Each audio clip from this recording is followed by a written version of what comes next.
In this video, I'll be sharing with you a tutorial on how to make this simple cut together dress with drawstring and a front slit. So if this is something you like, kindly hit on the subscribe button. Let's dive right into today's video. To start, you need to fold your fabric into two. So I've gone ahead to fold my fabric into two, and the first thing I'm going to do is to go ahead to take my measurement. So I'll just mark ½ inch on top of my fabric, that is at the upper part of my fabric. Next step is to place your tape, and you're going to mark your blouse length, right? So I'm making this for a teenager, and the blouse length I'm using is about 24.5 inches. So if you don't know how to get your blouse length, go ahead to mark your shoulder to waist and add extra 10 to 12 inches to your waist measurements, right? And I'll just go ahead to pin this.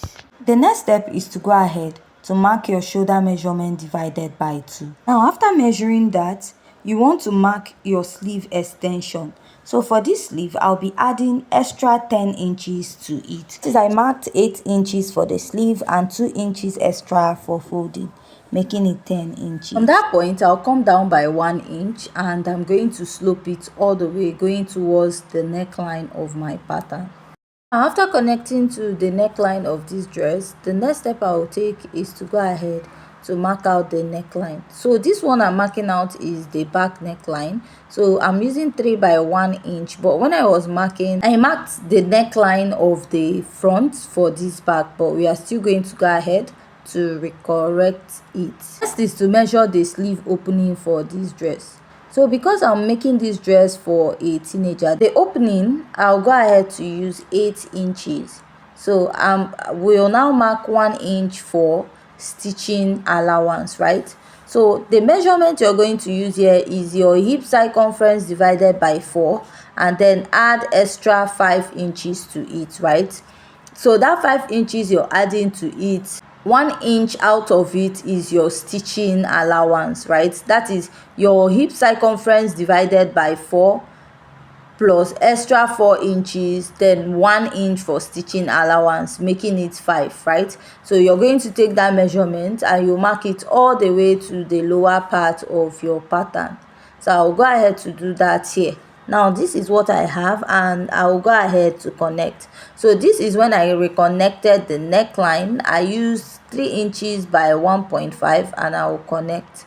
So what I'll do now is to go ahead to cut out this pattern. So I'll just go ahead and cut this out. After cutting it out, I'll cut out the neckline, then cut out ½ inch. Now while cutting the upper part, add ½ inch for stitching up allowance at the shoulder part. So now let's go ahead to cut out the front. Now you notice at the front there's a joining. So what you do now is to go ahead to mark 1 inch in front of your pattern. So you're going to mark this all the way to the length of your blouse, right? And what you now do is to take the back pattern that you have cut out, place it on the fabric, then go ahead to trace it out. So after tracing out this side, also go ahead to trace out the sides of the dress also. Now any excess you have underneath, cut it out. So what I'll do now is from here, I'll measure about 7 inches. Then I'll go ahead to connect for the 3 inches neckline to that 7 inches I marked. Remember at the front, we have like 1 inch. That 1 inch, we're going to cut it open. So let's go ahead to slash the center and cut out the neckline of this dress. After slashing, what I'll do is I'll go ahead to stitch on this 1 inch I marked in front of this dress to hold it down. Then after stitching, we'll now go ahead to cut out facing for the upper part. I cut out this little piece of fabric, and I'm going to place it this way underneath the top, and I'll trace out the neckline. And after tracing it out, I'll be using it to turn the neckline of this dress. What I'll now do is to go ahead to place right side facing right side. I'll stitch on it here. So after that, you now flip it to the wrong side, and we'll be using hemming gum to hold it down. While stitching, you're not going to stitch all the way down. You're going to measure at least about 10 or more inches, and you're going to leave it open, right? So here is a piece of fabric I have also, and I'm going to place it underneath, and I'll cut out the neckline. So I'm using this to cut out the facing of this dress, right? What I'll do is just to trace out the neckline of this dress. Why I'm using facing is to have a neater look there. If you notice on the neckline of this dress, even at the sleeve and also at the lower part, you notice that there's no stitch there. It was more like they used a hemming gum to hold the lower part and the sleeve round, right? So what I'll do now is to try and trace out this V neckline shape here, because I don't want the facing to be too much. I want the lower part to align with that half, the 1 inch we stitched at the center. So go ahead to stitch up the neckline, and after stitching it, you're going to flip it to the wrong side. Before stitching it to the wrong side, what you do is to go ahead to notch the neckline very well, right?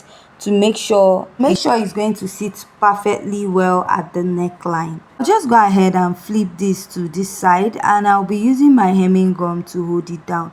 But while ironing this, right, I will not iron it all the way down. I'll leave like ½ inch round it, so that I can still go ahead to weave it out. So what I'll now do now is to open up this side, make sure it relaxes at the back, and I'll also repeat the same thing at this other side. And also that ½ inch we stitched, sorry, the 1 inch we stitched at the center, we're also going to use our hemming gum to hold it down. Just like I said earlier, when you're ironing, you're going to leave slightly half or like 0.3 at the edge. Don't iron it all the way down, because you're going to weave it to give it a clean finishing, right? So I'll go ahead to now place my hemming gum, and I'll start ironing. If you have any questions so far, please kindly go ahead to leave your question at the comment section. And if you haven't yet subscribed to my YouTube channel, please kindly hit on the subscribe button. So I'll just go ahead to iron this, and after ironing it, we'll continue with the joining of the rest of the dress. So this is what I have after ironing. So I'll also go ahead to repeat the same thing for the back. I'll notch the neckline, flip it to the wrong side, then place my hemming gum. Remember, when you're ironing, you're going to leave about 1/4 inch or ½ inch, right? Because you're going to weave the edge round. So I don't have a weaving machine, so I'll just go ahead to iron this and weave it much later. The next step is to go ahead to join your blouse together. Place the right side facing the right side. Now I'll stitch on the shoulder with ½ inch. After stitching with ½ inch, I'll fold out the sleeve area.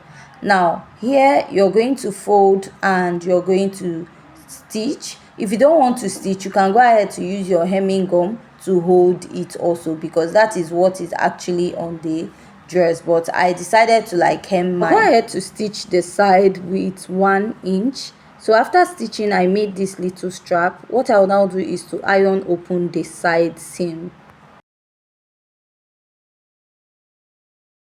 I made about 4 straps, which I'll be attaching by the side. So just like I said, iron open your seam allowance, and that is why we stitched 1 inch for the seam allowance, because we're going to create channel more.